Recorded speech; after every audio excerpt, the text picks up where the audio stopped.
Muito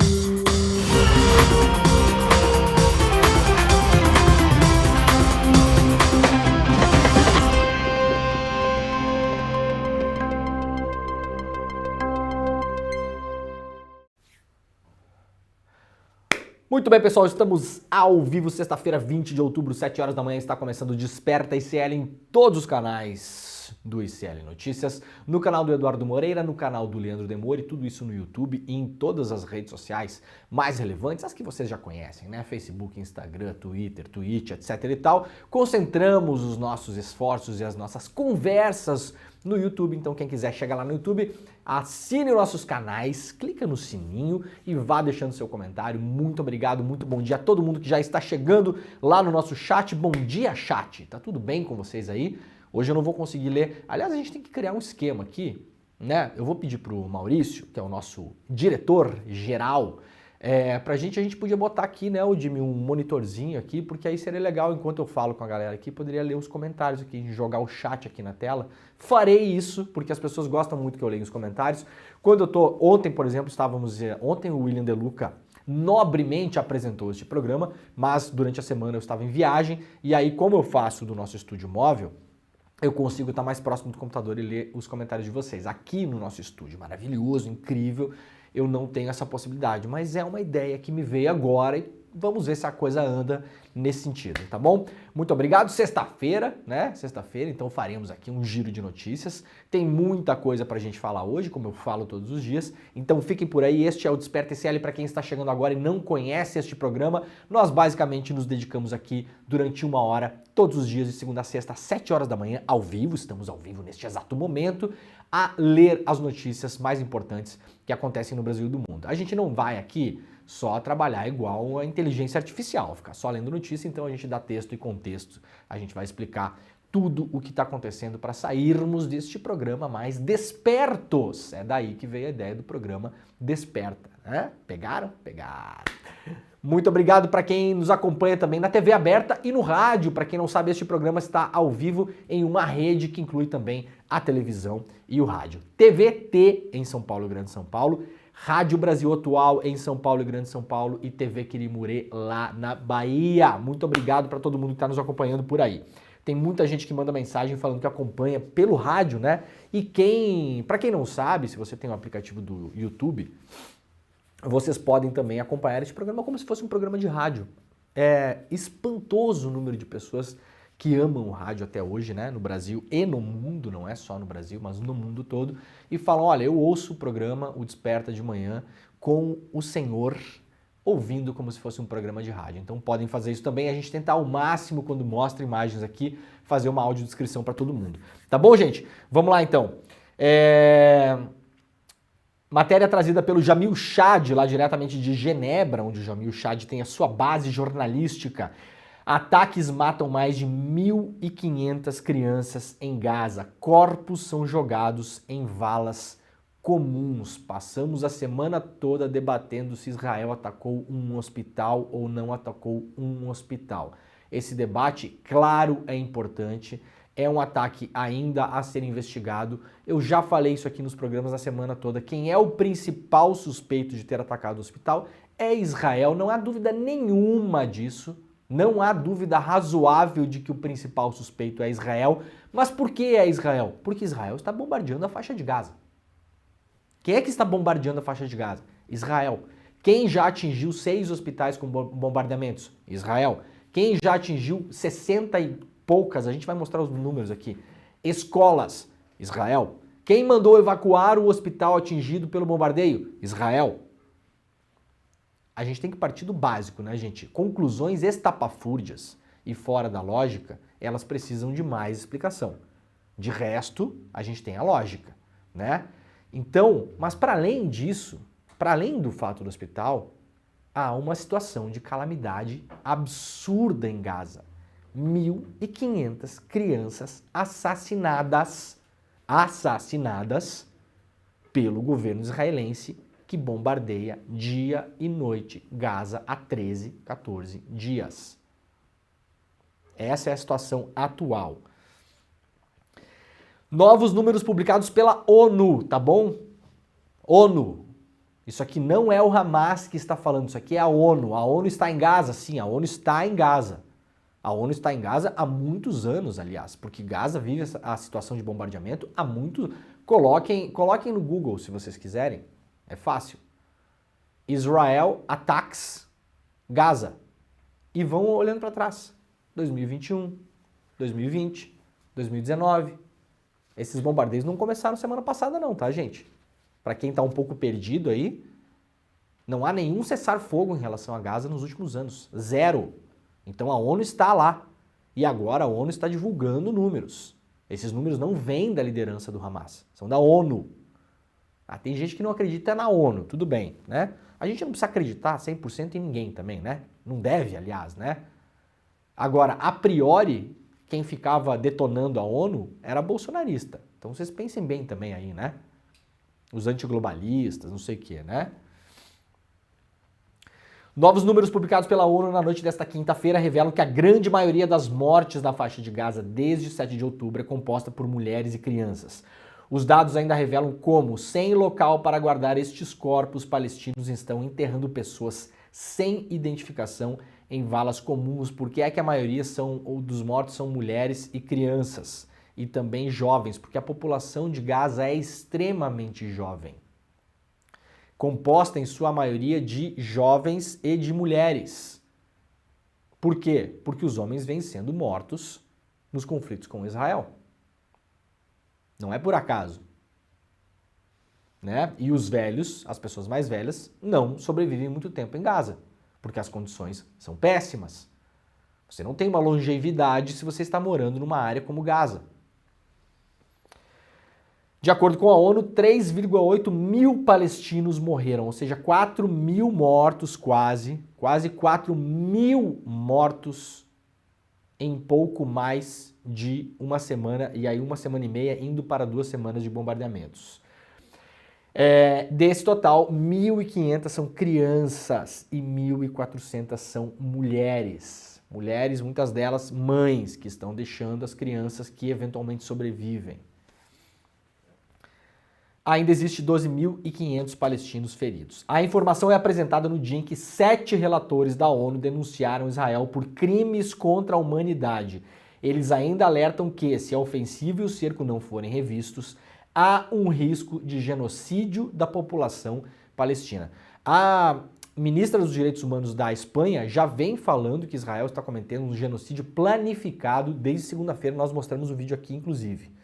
E vem cobrando sanções em relação a Israel dos demais países do bloco europeu. Por enquanto, as coisas não estão se movendo nessa direção, mas a Espanha já está classificando os ataques de Israel em Gaza como genocídio planejado.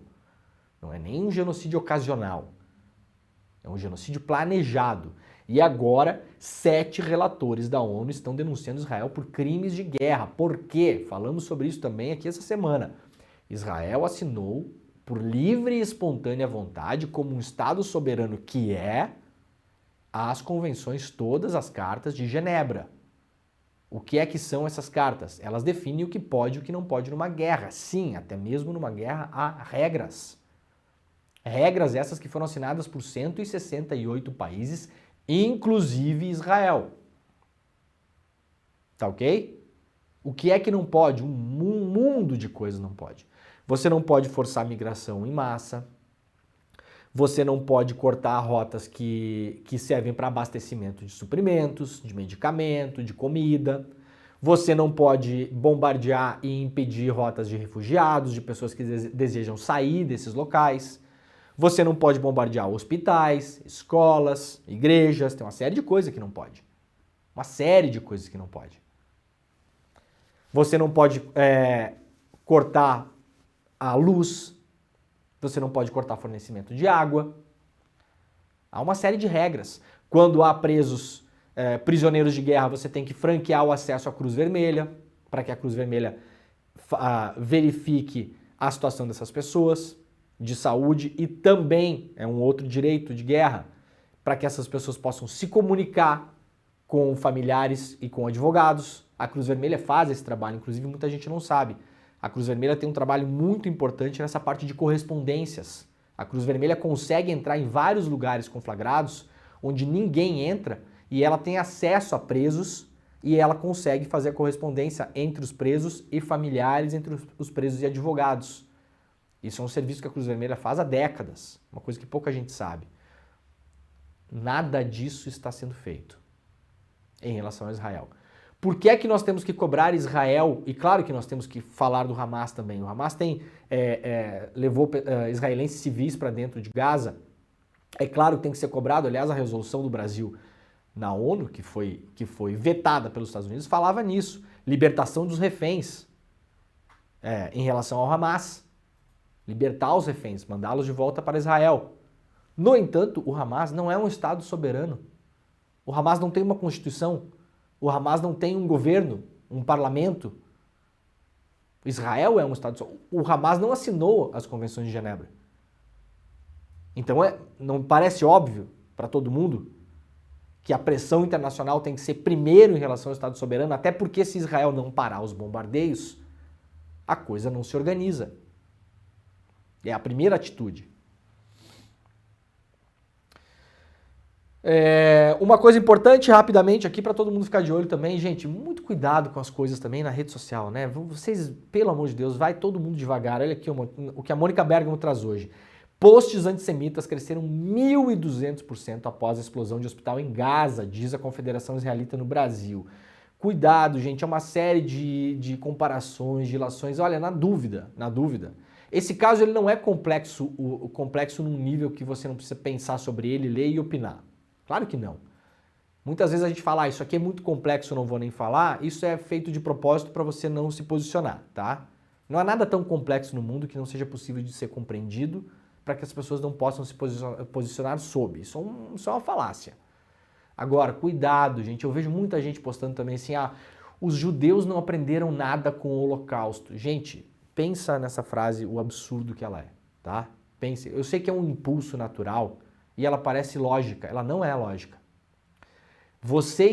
Quando você diz isso, você está cobrando da vítima que ela tenha aprendido alguma coisa. Vocês entendem?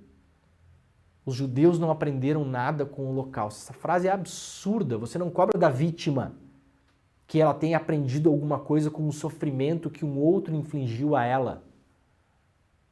Isso você causa um retrauma, inclusive, em relação a isso, tá?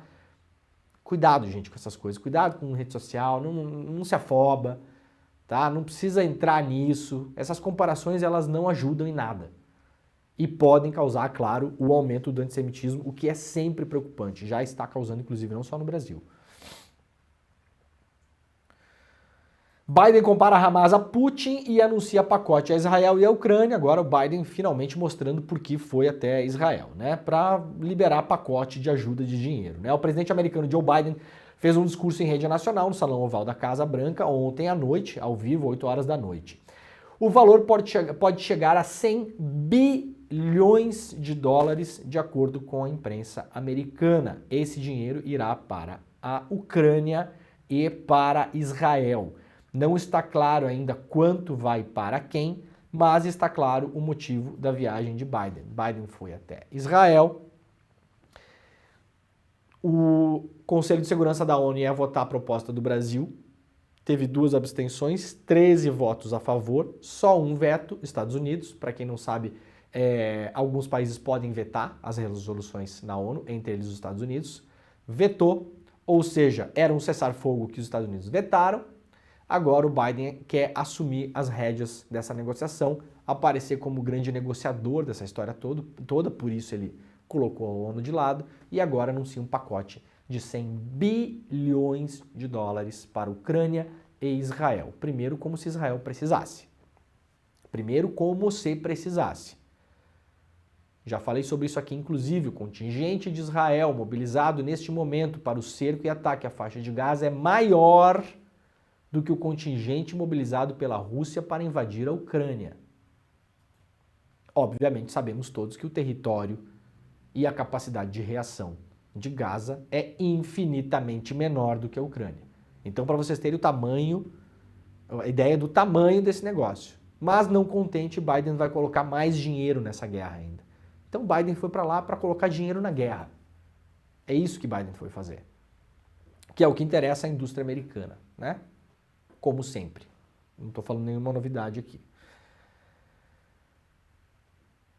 Sem Estado para a Palestina, toda a região estará em chamas, diz Nobel da Paz, publicado pela Folha hoje também, né? Para Muhammad Yunus, a solução depende apenas do apoio dos Estados Unidos, que não veio. Economista diz que Lula pode ganhar o Nobel. Para Mahmoud Yunus, ganhador do Prêmio Nobel da Paz em 2006, cada novo dia na guerra entre Hamas e Israel deixa o Oriente Médio mais perto de um ponto sem retorno. A única solução para acabar com o conflito, diz, é a imediata criação de um Estado independente na Palestina. Como, aliás, definiu a própria ONU em 1947, até hoje isso não aconteceu. Conhecido como banqueiro dos pobres, o bengalês diz que a criação de 2 estados independentes na região está muito atrasada e depende apenas do apoio dos Estados Unidos. Yunus avalia como positiva a iniciativa brasileira em busca da paz e vê chances de Lula também ganhar um Nobel da Paz. Isso aqui é uma entrevista, né, que ele concedeu para a Folha, concedeu lá para Júlia Moura, está na capa da Folha para quem quiser ler, está uma entrevista bastante interessante para a gente também pegar outras perspectivas em relação ao tema. 50 países se unem contra veto dos Estados Unidos e pedem reunião de emergência na ONU. Num gesto raramente visto, diz aqui o Jamil Chad, na diplomacia internacional, mais de 50 países se uniram para pedir a convocação de uma reunião de emergência na Assembleia Geral da ONU. O objetivo é mobilizar o apoio político para a proteção ao povo palestino, diante dos ataques de Israel em Gaza. A decisão ocorre depois que o governo dos Estados Unidos vetou um projeto apresentado pelo Brasil no Conselho de Segurança pedindo uma pausa humanitária e o fim da evacuação de civis do norte para o sul de Gaza. A presidência de Biden já havia avisado o governo brasileiro que não queria envolvimento do Conselho da ONU nas questões envolvendo Israel, depois dos atos terroristas cometidos pelo Hamas em 7 de outubro. O veto americano foi explicado pela Casa Branca por conta de sua insistência na necessidade de que Israel mantenha seu direito de autodefesa.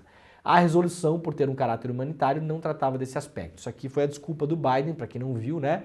Os Estados Unidos falaram, não, a gente não vai votar isso aqui, porque nessa resolução do Brasil não diz explicitamente que o Israel tem direito à autodefesa. Essa explicação é uma explicação hipócrita, falaciosa, mentirosa e que não faz nenhum sentido. A resolução é uma resolução de cessar fogo. Cessar fogo é parem de bombardear esta área, parem de forçar migração em massa, abram os corredores humanitários para a entrada de ajuda e para que as pessoas possam sair, aquelas que desejam. Inclusive há brasileiros até neste momento, até agora, na fronteira de Gaza com o Egito, que não conseguem sair de lá. Essa era a proposta do Brasil. Não tem absolutamente nada a ver com Israel não poder se autodefender. Isso é uma falácia. Até porque resoluções do Conselho de Segurança, no limite, Israel poderia cumprir ou não. Porque Israel, além do mais, é um Estado que não cumpre vários documentos que eles próprios assinaram. Basta lembrar que Netanyahu está sendo investigado pelo Tribunal Penal Internacional desde 2019. Em 2021, o gabinete do primeiro-ministro de Israel falou: nós não cooperaremos com o tribunal. Em tese, deveriam cooperar. São signatários. Não estão cooperando. O custo político para os Estados Unidos tem sido elevado. O governo russo indicou já na quarta-feira que iria tomar uma decisão de driblar o veto americano e pensava em convocar a Assembleia Geral da ONU. Agora, a iniciativa ganhou o apoio de 50 países, entre eles Argélia, Indonésia, Arábia Saudita, Marrocos, Turquia, Moçambique, Nigéria, Camarões e Paquistão. No Conselho de Segurança, uma aprovação de uma condenação apenas pode ocorrer se não houver voto de todos os 5 membros permanentes da entidade. Mas na Assembleia Geral a regra é outra. Basta que uma resolução tenha a maioria dos 192 votos. Então, de novo, para ficar claro aqui para quem não pegou, essas coisas aqui são um pouquinho chatinhas, vamos lá. Aqui, ó, Conselho de Segurança. O Brasil mandou um texto para o Conselho de Segurança. 2 abstenções, 13 votos a favor, se não me engano é 13, se o pessoal do chat puder conferir aí. Essa semana foi muita coisa, mas se não me engano são 13 votos a favor. Apenas um veto, Estados Unidos. Os Estados Unidos têm poder de veto no Conselho de Segurança. E quando isso acontece, a coisa não passa. A França também tem, a Grã-Bretanha também tem, a China e a Rússia. Os países com poder de veto. tá bom? Já na Assembleia Geral, não existe esse poder de países como os Estados Unidos. Na Assembleia Geral, as coisas vão à votação e uma maioria dos 192 votos vence, mesmo que Estados Unidos, ou França, ou Rússia votem contra, por exemplo. Agora, o que é que está acontecendo? A Rússia pretende convocar a Assembleia Geral e a notícia que o Jamil traz agora é importante. Já há manifestação de 50 países que poderiam votar a favor de uma resolução como aquela que foi apresentada pelo Brasil, ou até mesmo a que foi apresentada pela Rússia antes do Brasil, que era uma resolução que não foi aceita no Conselho de Segurança, porque a Rússia não citava o Hamas. Basicamente essa era a desculpa, tá bom? E acho inclusive que estava correto. Você não pode fazer uma resolução em relação ao que está acontecendo lá sem citar o Hamas. Correto? Concordamos com isso? Parece absurdo, não parece? Bom, o Brasil citava e mesmo assim não passou, porque os Estados Unidos não queriam fazer passar. Então, movimentação importante, isso aqui é muito importante, vamos ver como é que essa coisa se desenvolve nas próximas horas, né?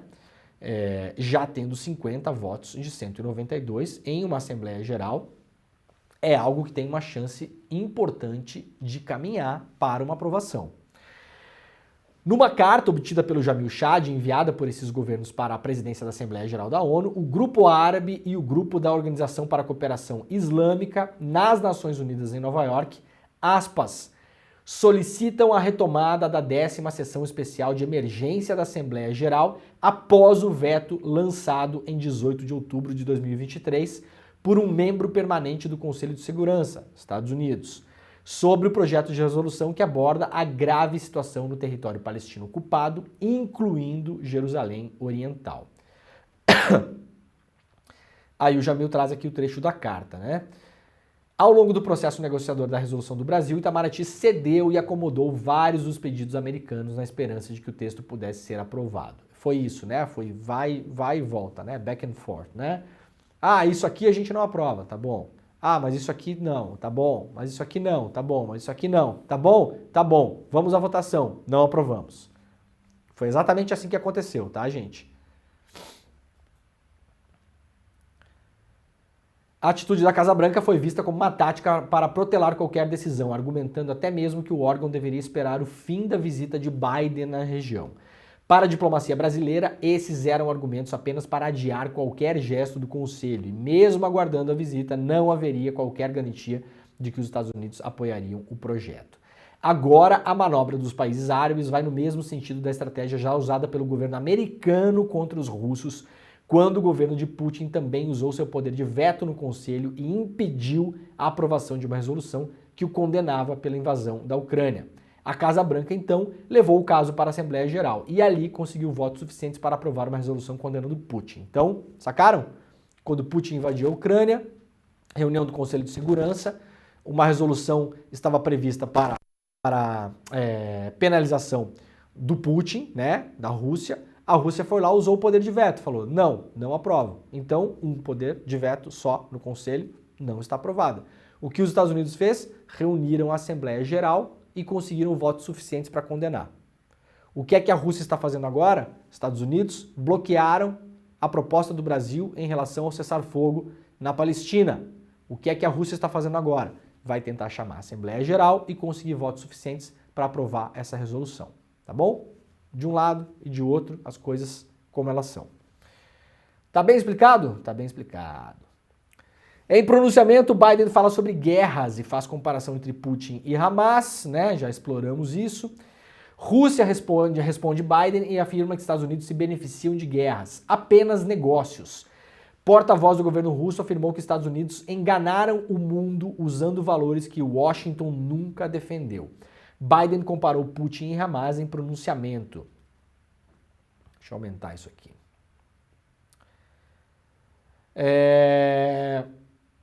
O porta-voz, então, do Ministério das Relações Exteriores da Rússia, Maria Zakharova, comentou o pronunciamento de Biden em uma rede social citando o cinismo norte-americano. Disse ela, eles costumam chamar isso de luta pela liberdade e pela democracia. Agora acontece que são apenas cálculos. Sempre foi assim, eles apenas enganaram o mundo usando valores que Washington nunca defendeu. Não que não seja verdade, né? Bom, gente, ainda sobre a polêmica do hospital atacado, hoje o jornal inglês The Guardian, que para deixar bem claro aqui, de modo irônico, né, claro, não é do Hamas, tá? O The Guardian não é do Hamas, né? Porque tem gente que fala que qualquer informação que venha sobre Gaza é do Hamas. As de Israel todas são super confiáveis, todo o resto é do Hamas, é do terrorismo, tá bom? Então se você é um desavisado que está começando a ver este programa agora, né? E se tem essa opinião, possivelmente você nunca ouviu falar no jornal The Guardian. Então, prazer, este aqui é um jornal inglês, independente, que não é controlado pelo Hamas, tá bom? The Guardian, é a pessoa, The Guardian. O que o The Guardian está falando? Um reporte da inteligência americana. Então, vamos lá. Um jornal inglês está reportando um fato trazido pela inteligência americana. Que também, atenção, não é pró-Hamas, tá bom? Para deixar bem claro, tem gente que não consegue, né, chegar lá, então vamos chegar junto.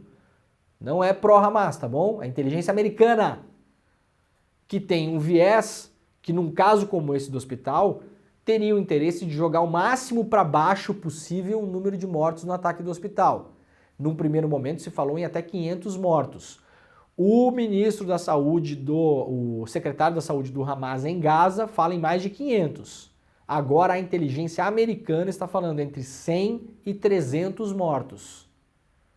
Então seguimos aí nas centenas de mortos ao ataque do hospital. Estou falando isso porque muita gente, né, com base em várias imagens de rede social, falaram que tinha lá meia dúzia de carro, que não foi quase nada e que era impossível de ser centena de mortos. Agora a inteligência dos Estados Unidos da América está falando em no mínimo 100 mortos e até 300 mortos no hospital, tá bom? Al Jazeera afirma que míssil que atingiu o hospital não partiu de Gaza, como alega Israel. Notícia aqui trazida pelo iclnoticias.com.br. Você ainda não sabe que nós temos um portal, você está fora do mundo, né? Eu já falei sobre isso a semana toda. iclnoticias.com.br foi lançado na segunda-feira, está cheio de coisa lá. Toda manhã o Chico Alves, que é o editor, né, que é o chefe deste nosso portal, fica me mandando notícias pra gente colocar aqui, né? De todo modo, Chico, claro que toda manhã agora eu estou abrindo o ICL Notícias também. Então vocês peguem esse hábito também, quem acorda de manhã ou ao longo do dia tem o hábito de checar o UOL, tem o hábito de checar o G1, esses grandes portais, você coloca agora o ICL Notícias junto, porque a gente vai pra cima mesmo. Vai pra cima, tá bom? Não tem propaganda, não tem banner, não tem, como é que diz o Eduardo Moreira? Erva chinesa? O que é erva chinesa, Edu? O que o Edu anda tomando, gente? Não tem erva chinesa, né? Erva chinesa. Não tem propaganda de Viagra, né? Não tem aquelas coisas todas lá. Tem coisa pior em alguns dos outros lugares, né? Não tem fofoca de celebridade em forma de banner, né? Então, é um portal de fato independente. Não pega dinheiro de Google Ads, de AdSense, de não sei o quê. Essas coisas todas que, num limite, há um limite para elas, de todo modo, mas assim, elas acabam influenciando a cobertura editorial, né, gente? Porque quando vem dinheiro de algum lugar, você vai evitar falar mal daquele lugar de onde vem o dinheiro. Isso é uma coisa natural. Isso é evidente, né? Então, lá no iclnoticias.com.br está repercutindo bastante um vídeo que foi lançado pela Al Jazeera.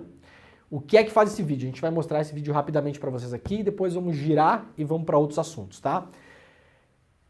A Al Jazeera pegou vídeos que foram filmados no momento do ataque do hospital para tentar desmontar a história, a contraofensiva de informação de Israel de que o ataque foi causado pela Jihad Islâmica e não por Israel. Então a gente vai mostrar para vocês o vídeo agora aqui e vamos ver todo mundo juntos. Vamos lá.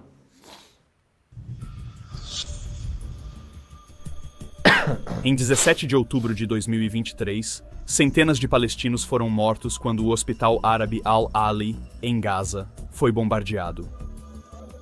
As autoridades de Gaza atribuem a explosão a um ataque aéreo israelense.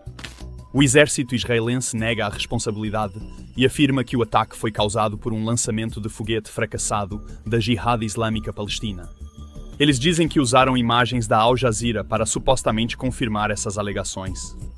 Mas você está me pedindo provas? Você não precisa obter provas de mim. Tudo o que você precisa fazer é acessar a Al Jazeera. Em 17 de outubro de 2023, centenas de palestinos foram mortos quando o hospital árabe Al-Ali, em Gaza, foi bombardeado. As autoridades de Gaza atribuem a explosão a um ataque aéreo israelense.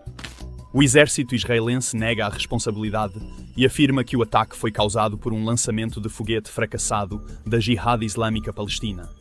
Eles dizem que usaram imagens da Al Jazeera para supostamente confirmar essas alegações. Mas você está me pedindo provas? Você não precisa obter provas de mim. Tudo o que você precisa fazer é acessar a Al Jazeera, que transmitiu o evento ao vivo. E você poderá ver, eu tenho uma legenda hackeada da tela só para você ver.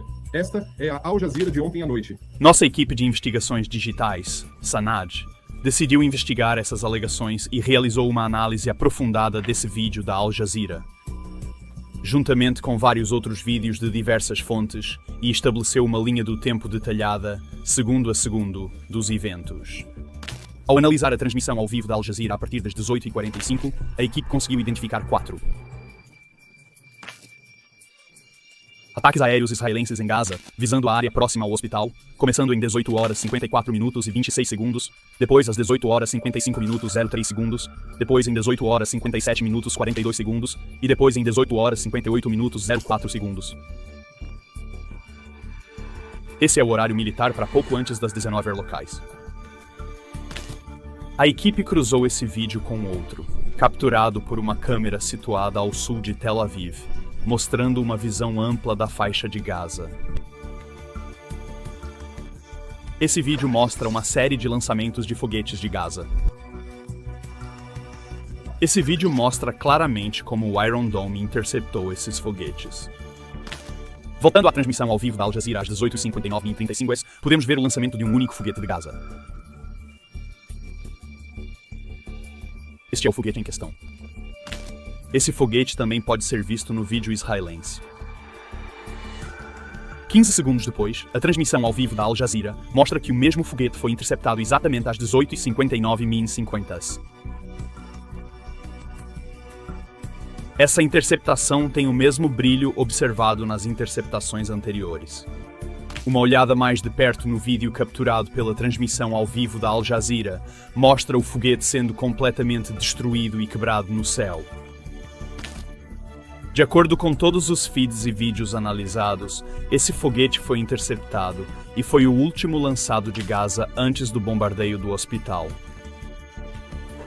5 segundos após essa interceptação, você pode ver uma explosão em Gaza, seguida, 2 segundos depois, por uma explosão muito maior. Este é o ataque que atingiu o hospital árabe Al-Ahli. Como resultado, a equipe de investigação digital da Al Jazeera não encontrou fundamentos para a alegação do exército israelense de que o ataque no hospital árabe Al-Ali, em Gaza, foi causado por um lançamento de foguete fracassado. Muito bem, tá aí. Esse vídeo foi publicado pela Al Jazeera ontem. Tem um outro vídeo também publicado pelo canal inglês, TV pública inglesa Channel 4. Esse vídeo, não vai dar tempo da gente mostrar aqui, porque é muita coisa, mas esse outro vídeo também, porque muita gente vai falar, ah, não, mas a Al Jazeera não. A Al Jazeera não dá porque tem viés. Bom, como se a mídia ocidental não tivesse viés, né? O New York Times não tem viés. O Washington Post não tem viés. Só a Al Jazeera tem viés. É uma investigação importante, sólida, né? Ela não substitui uma investigação local, que ainda não aconteceu, o que coloca este caso em um patamar, até agora, se queremos aceitar, de dúvida. Então vamos colocar esse caso em um patamar de dúvida. Quem segue sendo o principal suspeito, pelos motivos óbvios? Israel. Porque está bombardeando a faixa de Gaza, porque já bombardeou outros hospitais, porque mandou evacuar este mesmo hospital bombardeado, segundo informações da própria ONU. Então vamos pela lógica. Tá bom? De todo modo, o do Channel 4 é uma outra investigação, porque Israel mostrou um grampo entre membros da Jihad Islâmica, que seria um suposto grampo que comprova que foram eles. O Channel 4, que não é do Hamas também, que não é também da Al Jazeera, que é um canal inglês, ocidental, TV pública, inglesa. O Channel 4 fez uma perícia no áudio, no tal do grampo, e há indícios ali que seja um grampo forjado, que não seja verdadeiro, por conta de sotaque, léxico, a maneira como as pessoas falam e muitas outras coisas. Então, gente, Israel já mentiu várias vezes em situações de guerra, negando que tenha cometido crimes que depois descobriu-se que cometeu. Não se acredita em absolutamente nada que venha, principalmente neste exato momento, durante os bombardeios em Gaza. Tá bom? Nada. Zero. Ó, deixando esse fato do hospital de lado, aqui publicado pelo iclnoticias.com.br, também temos aqui a infraestrutura de Gaza destruída por ataques, segundo informações da ONU. 1.400 residências, 24 postos de saúde, incluindo 6 hospitais. Então, se não atacou este hospital, atacou outros 6, como se fosse um dia depois do outro. Sequer está negando esses ataques todos, porque não tem como negar. 3 hospitais evacuados, 64 instituições de educação atingidas, incluindo 20 escolas da ONU, 11 mesquitas demolidas, 7 mesquitas e igrejas atingidas, 11 pontos de água atingidos e mais de 1 milhão de pessoas em deslocamento. Este é o cenário neste momento em Gaza. Para quem gastou as últimas 72 horas da vida defendendo e tentando justificar esse ataque ao hospital para dizer que não foi Israel, que não há, que pelo menos há limites. Eu ouvi gente falar isso, né? Gente falar assim, que bom que não foi Israel e que foi um ataque sem querer, né? Porque pelo menos isso mostra que há limites nesse conflito. Decorem essa tabela, porque essa tabela aqui é a tabela sem limites. Não há limites para o que está acontecendo, independentemente do caso do hospital em questão. 6 hospitais atingidos, 3 evacuados, 20 escolas da ONU, 64 instituições de ensino, 11 mesquitas demolidas, 11 demolidas. 7 mesquitas e igrejas atingidas, 11 pontos de água, 1 milhão de pessoas em deslocamento. Não há limites para o que está acontecendo.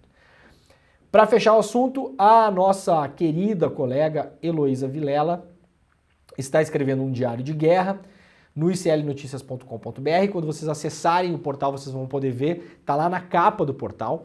E a Heloísa Vilela, enviada especial do ICL, chegou à Palestina, já está fazendo seus primeiros posts de lá. Está aqui o primeiro post do que ela chama em Ramallah, na Cisjordânia, onde a Heloísa está neste momento, uma calma assustadora. Foi o que senti no ar na cidade de Ramallah, na Cisjordânia. Do lado de lá das barreiras e muros está Jerusalém. Do lado de cá, os moradores têm acordado de madrugada com o som de alarmes de carro disparando.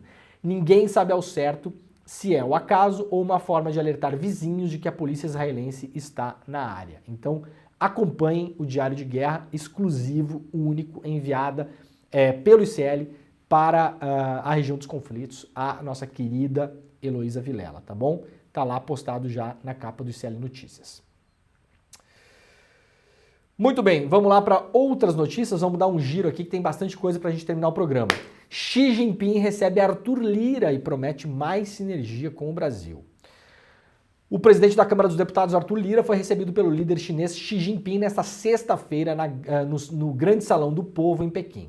O encontro ocorreu em meio ao Fórum Cinturão e Rota, que comemora 10 anos do Programa Internacional de Investimento em Infraestrutura da China, do qual o Brasil oficialmente ainda não faz parte. A China está tentando fazer esse programa crescer. Esse programa é o grande programa de investimento da China no mundo.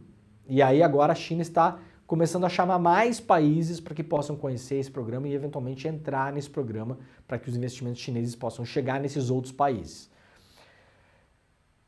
Comentando a reunião, a ministra assistente de Relações Exteriores, Hua Chunying, afirmou que a China está disposta a reforçar a sinergia entre a iniciativa Cinturão e Rota e as estratégias de desenvolvimento do Brasil. com vistas a impulsionar a modernização dos dois países, acrescentando que no ano que vem as relações diplomáticas completam 50 anos entre Brasil e China. Fim de sanções faz Petrobras pensar seriamente na Venezuela, diz Prates, presidente, da estatal. O presidente da Petrobras, Jean Paul Prates, afirmou nesta quinta-feira que o fim das sanções dos Estados Unidos à Venezuela leva a estatal a pensar seriamente em voltar a investir no país vizinho, apontado como dono das maiores reservas de petróleo do mundo. É a maior reserva de petróleo do mundo conhecida, não explorada. Essa é a diferença, tá? Não é a maior reserva do mundo em exploração, mas é a maior reserva do mundo conhecida. Justamente por isso, a Venezuela se torna tão atrativa para empresas de fora. As empresas dos Estados Unidos já sabem disso, já estão lá perfurando poços, não são bobos nem nada. Bobo era o governo Bolsonaro, que estava ignorando o maior poço de petróleo do mundo do lado do Brasil, enquanto as empresas privadas americanas estavam lá começando a perfurar poços de petróleo de novo. Negócios. Vamos colocar a Venezuela no mapa de novo, afirmou Prates em uma live promovida pela agência EPBR, defendendo a avaliação absolutamente não tem nada a ver com questões ideológicas e afinidades políticas. Gente, um perfil interessante publicado pela Folha de São Paulo, para a gente ver um pouco o outro lado da justiça. A gente fala muito de juízes aqui, Juízes, promotores, embargadores, Lava Jato, Sérgio Moro, essa gente toda, E aí, claro, muitas vezes passa uma mensagem de que é todo mundo tudo igual. E eu não acho que é todo mundo tudo igual. Não acho mesmo, até porque não é.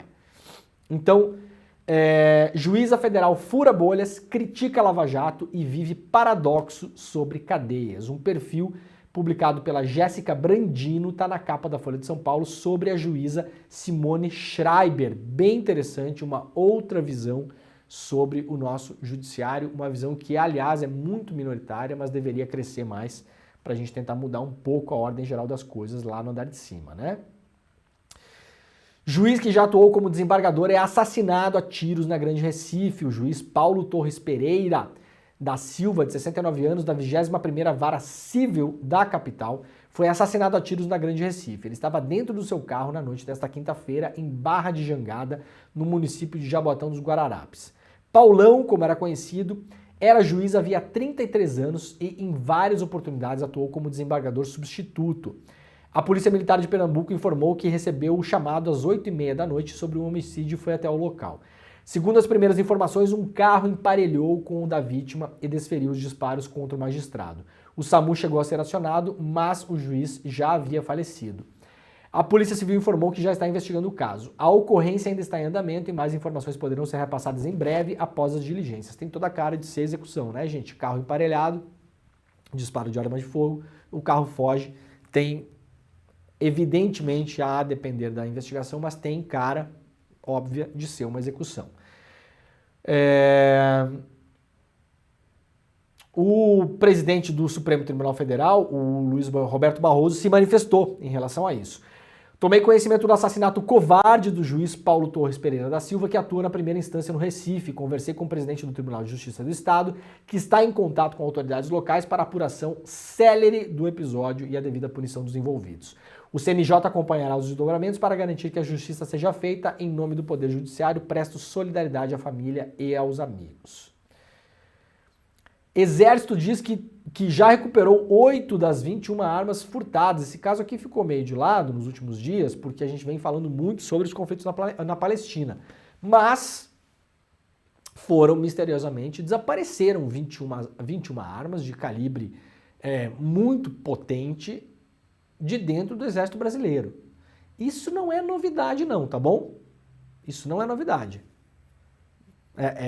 Armamento e munição sumir de exército, de paiol de polícia, isso aí é regra no Brasil.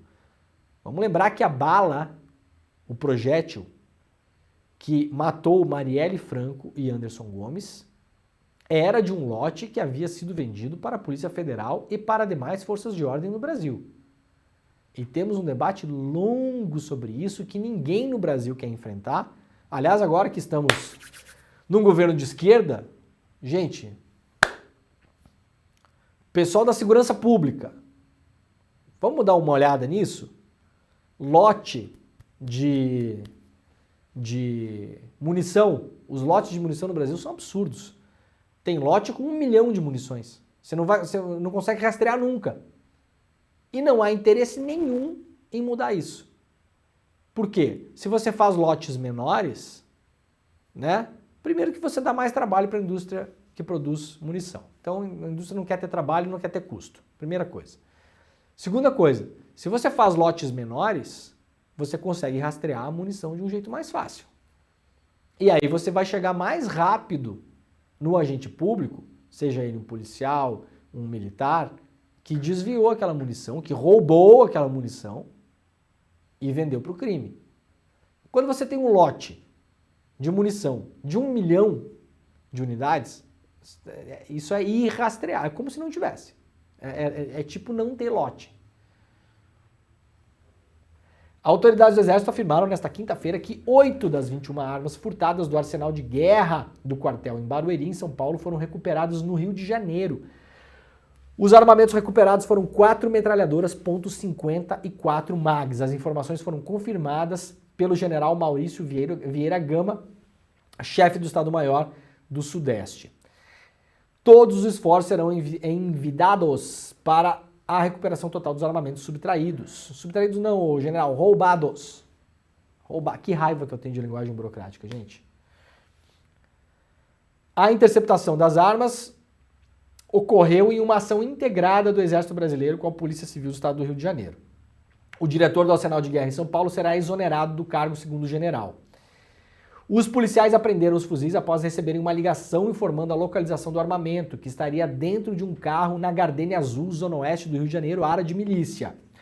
A comunidade é a mesma que passou a contar com a atuação do Comando Vermelho, né? Há uma briga enorme ali, o Comando Vermelho com milícia, tem uma parte da milícia que é dissidente, que foi pro tráfico, depois voltou, tá uma zona. Aquela separação entre milícia e tráfico que existia até uns 4, 5 anos atrás, não tem mais, gente. Tá uma zona geral. Então, desde o começo desse ano, a Gardênia Azul está sob o comando de uma aliança entre o tráfico e a maior milícia carioca. Após a denúncia, agentes foram ao local e apreenderam os fuzis, que estariam inoperantes devido a defeitos no seu funcionamento. Então, vejam. Roubaram 21 armas do paiol do Exército lá em Barueri. Puf! Se foi. Agora, uma ligação anônima, né? Do nada, ela diz, olha, tem 8 dessas armas aí, estão lá em tal lugar. A polícia vai lá, chega lá, pega as armas. Chega lá, pega as armas tranquilamente, entra numa área de milícia tranquilamente, pega as armas. Por acaso, as 8 das 21 roubadas não estão funcionando. Estão estragadas as 8. O que parece isso pra vocês, né? Parece que os caras fizeram tipo uma compra na Amazon e estão devolvendo o produto que não funcionou. Não parece pra você? Só falta nessa história essas armas voltarem para Barueri e daí alguém roubar outras 8 para levar de volta, porque a encomenda foi 21. Mas aí o 8 não está funcionando. É uma piada, né, gente? É uma piada totalmente sem graça. Eu tô rindo aqui porque é tragicômico o negócio, né? Os caras tiraram 21 armas de lá, aí 8 apareceram de volta. Primeiro, estão devolvendo a arma que não funciona. Segundo, estão entregando, obviamente, quem roubou essas armas, quem pagou pelo roubo, que vai fazer uso dessas armas, está entregando os anéis para não entregar os dedos. Vai entregar isso aí, pronto, e tentar fazer com que a investigação não ande muito mais do que isso. Já falamos várias vezes aqui, quem está investigando esse negócio, inclusive, é a Polícia Civil do Rio de Janeiro. Há, sim, excelentes policiais na Polícia Civil do Rio de Janeiro. Talvez poucos, mas há. Agora, difícil confiar na investigação. O Exército está fazendo a investigação junto. Difícil confiar que o próprio Exército vai investigar tão a fundo se a coisa subir muito, né? Então nós temos o Exército que tem o interesse de investigar, claro, mas sabemos que pode investigar também peronomútil.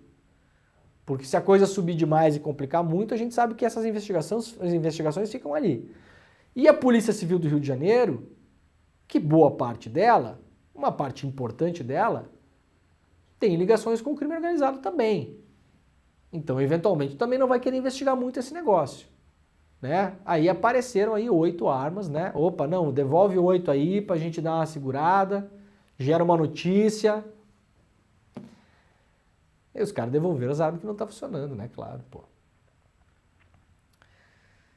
Armas furtadas do Exército foram compradas por facção, diz o secretário do Rio de Janeiro. Nossa, mãe, sério mesmo? Achei que tivesse sido compradas pela igreja. Bom, se bem que tem igreja hoje em dia que, né? Igreja, facção, tem umas aí que, né? Não tá muito longe, não. O novo secretário da Polícia Civil do Rio de Janeiro, Marcos Amin, afirmou que as 8 armas furtadas de um quartel do Exército em São Paulo, encontradas hoje no Rio, foram compradas por uma facção criminosa do Estado. A declaração foi feita à TV Globo na noite de hoje, ontem, portanto. Ele não citou o nome, mas a facção é o Comando Vermelho, claro, segundo apurou o UOL com fontes. A intenção do Comando Vermelho era utilizar o armamento na atual disputa de território com outras facções na Zona Oeste. Aliás, é essa mesma disputa que ele vitimou os médicos, o caso dos 3 médicos assassinados, entre eles o irmão da Samia Bonfim. Isso tudo é no bojo dessa disputa, tá, gente? Agora, nesse momento, pelas informações que temos, o Comando Vermelho e uma parte dessa milícia, que estão juntos agora, estão em posse de armas .50. .50 consegue atingir um alvo a 2, 3, 4 quilômetros de distância. .50 consegue derrubar helicóptero, tá? São armas enormes. Os compradores já foram identificados e agora as autoridades tentam descobrir quem furtou e transportou as armas até o Rio de Janeiro. Parte desse armamento já tinha sido reservada para essa facção criminosa que está em um movimento de expansão na região de Zona Oeste, disputando com grupos paramilitares por territórios. Parte do armamento já tinha sido reservada. É tipo compra na Amazon mesmo, né? O Comando Vermelho entrou lá, botou na wishlist, né? 21, wishlist, botou lá, nos favoritos. Aí depois fez a compra. Aí 8 chegou com um problema, tá devolvendo as 8. Não parece isso? Ai, ai. Não é mole não, né, gente? Vamos lá, ó. Primárias, sala escura e 45% para vencer. O UOL hoje traz uma matéria de contexto para vocês entenderem como vai funcionar a eleição na Argentina neste final de semana. Domingo, a Argentina irá às urnas para o primeiro turno. Para quem está um pouco confuso ainda, mas não teve já o primeiro turno na Argentina, já não teve que o Milei venceu? Não. Vamos lá. A Argentina tem as primárias para escolher quem serão os candidatos dos partidos, tá bom? Qual é a diferença? Na Argentina, as primárias, elas são de votação obrigatória, não somente para quem é filiado aos partidos e coligações, mas para todos os cidadãos, tá? Então, quando tem primárias na Argentina, chamada PASO, né? Para você fazer o PASO, você tem que ter a votação obrigatória. Então, os argentinos em massa vão lá votar nas primárias. E aí é esse passo que o Milei ganhou. O que é que o Milei ganhou nas primárias, assim como a Patrícia Bullrich, assim como o Sérgio Massa e os outros candidatos? Eles ganharam o direito de disputar a presidência da Argentina pelos seus partidos ou coligações, tá bom? Então o Milei saiu vencedor do passo. Em segundo lugar chegou o Sérgio Massa, que é kirchnerista, peronista, né, esquerda, marromeno, né? É o que temos para o momento. E Patrícia Bullrich. Bullrich e Milei, extrema-direita, os dois, tá bom? São pessoas diferentes, claro, mas a gente pode colocar os dois na extrema-direita tranquilamente. Agora teremos a eleição no primeiro turno. Quem quiser conhecer mais como isso funciona, vai lá para o UOL que tem essa matéria. Caso ninguém vença no primeiro turno, ou seja, caso ninguém faça 45% dos votos válidos, teremos um segundo turno na Argentina acontecer em novembro. Tá bom? Então por aí vamos. Bolsonaro é condenado em definitivo por danos morais a jornalistas. Ex-presidente Jair Bolsonaro deve pagar indenização de R$50 mil por dano moral coletivo após uma ação do Sindicato dos Jornalistas de São Paulo por ter sido concluída, ou seja, o processo transitou em julgado e não cabe recurso. O Bolsonaro, aliás, não recorreu. O valor de R$50 mil foi determinado quando o processo passou para a segunda instância. A ação aberta em 2021 pelo sindicato que exigia na época o fim das ofensas contra os profissionais de imprensa. Então isso aqui é uma decisão importante, simbólica. Parabéns para o Sindicato de Jornalistas de São Paulo. Isso aqui é uma decisão simbólica. Bolsonaro condenado contra ofensas aos jornalistas, à classe, a todos nós que nos últimos anos passamos poucas e boas, né, nessa maré de desgraça que esse homem trouxe para a nossa classe. Foi muito duro ser jornalista no Brasil, gente, nos últimos anos. Vocês não têm noção, né? Vocês não têm noção. A gente fala pouco sobre isso, mas não foi mole não, tá?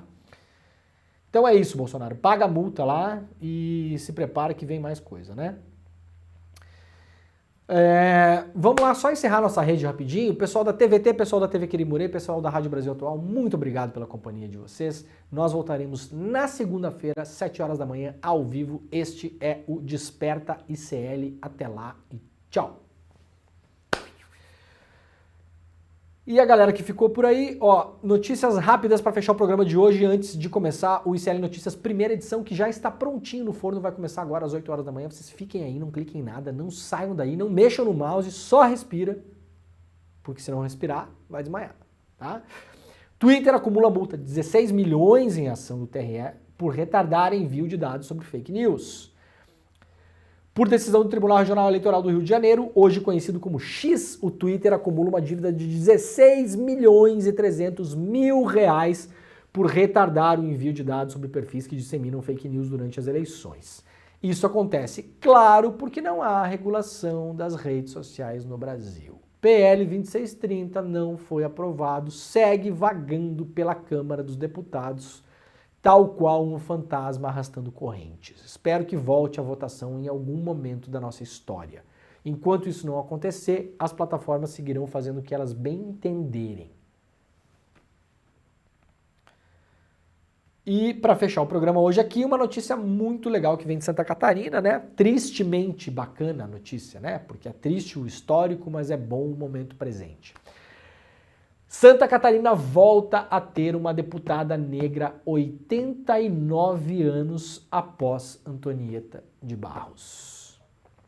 Quase um século. Vocês têm a noção do tamanho desse negócio?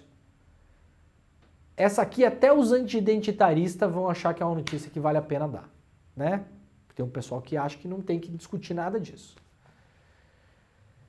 89 anos sem uma deputada negra pisar na Assembleia de Santa Catarina. Vanessa Rosa, do PT, fica no cargo até 20 de novembro, né? E é de modo interino. Durante a licença do deputado Padre Pedro, o parlamentar afirmou que tem como principal missão a luta pela causa negra. Tá aqui então a foto dela pra gente terminar. Quase um século. Que foto, hein? Vou deixar aqui, ó, para encerrar o programa hoje, tá aqui, ó. Quase um século para a gente conseguir ver de novo uma cena como essa na Assembleia de Santa Catarina. Ai, Brasil. Muito bem. Parabéns para a deputada. Né? Gente, o programa está acabando. Sexta-feira, 20 de outubro, são 7h58 da manhã. Vocês fiquem agora com o ICL Notícias, primeira edição, para acompanhar todo o debate sobre tudo o que acontece no Brasil e no mundo, com os nosso time de comentaristas, os convidados. Você sabe que o programa é altíssimo nível, 2 horas de conversa, né? 2h30, aliás, de conversa. E depois seguimos com o Em Detalhes, da Gabi Varela, e também o nosso programa de mercado, de economia, de negócios, de mercado, com a Débora Maganha e o André Campedelli. Então, temos programação no ICL das 7 da manhã até as 11h30 da manhã, tá bom? Nós voltaremos segunda-feira. Este foi o Desperta ICL. Muito obrigado e tchau. Olá, eu sou André Campedelli, professor do curso de Economia Básica do ICL. Estou aqui para te convidar para fazer esse curso que vai te ensinar os princípios básicos da economia. Tudo o que você precisa saber sobre macroeconomia, sobre microeconomia e os principais conceitos econômicos. Então venho aqui te convidar para você não ficar mais fora desse assunto tão importante para entendermos a realidade e a política brasileira. Então, eu te espero lá no curso. Vamos fazer juntos. Um abraço e até a próxima! Olá, eu sou a professora Carolina Casarim, do curso Moda e Modernismo no Brasil, e nas nossas aulas você vai aprender um pouco sobre a história do modernismo no Brasil, a história da moda, as relações entre moda e modernismo e a importância da aparência não só para o modernismo, mas para a gente de maneira geral no nosso dia a dia. Por que é importante a gente entender sobre a história das roupas? Por que é importante a gente ter consciência do valor político que a aparência tem e que os nossos modos de vestir têm? Mas além disso, você vai aprender muito mais. Te espero lá!